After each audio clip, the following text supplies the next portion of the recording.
Tout est dit. Il est temps que l'arrêt s'exécute. Ces heures vont passer leurs dernières minutes. Ses crimes sont absous.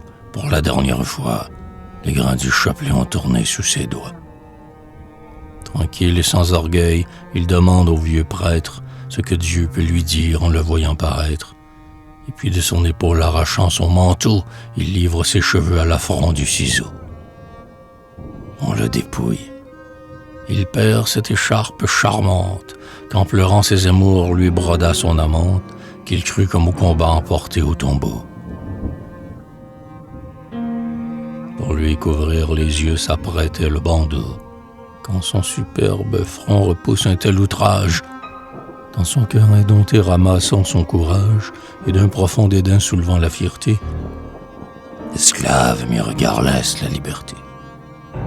Le crime est une dette, un peu de sang la quitte.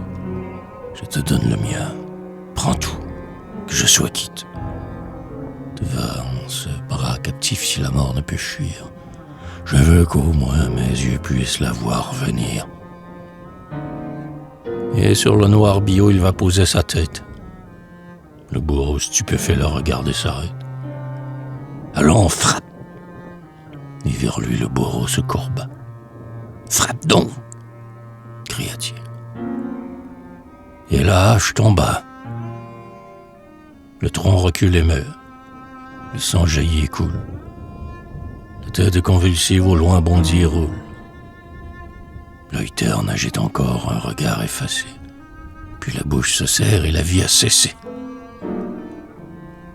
Ainsi mourut Hugo, sans faste, sans parade, non comme un criminel que l'échafaud dégrade, en homme dont les yeux n'avaient pas dédaigné de tourner vers le ciel un regard résigné. Il s'était repenti. De pieuses paroles avaient sevré son cœur d'attachement frivole.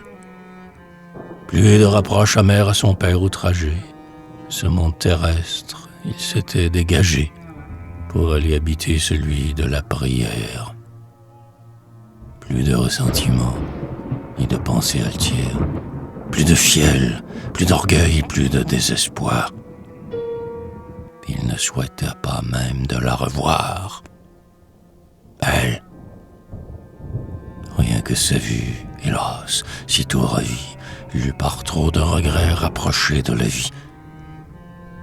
Il valait mieux mourir, oublieux de son sort.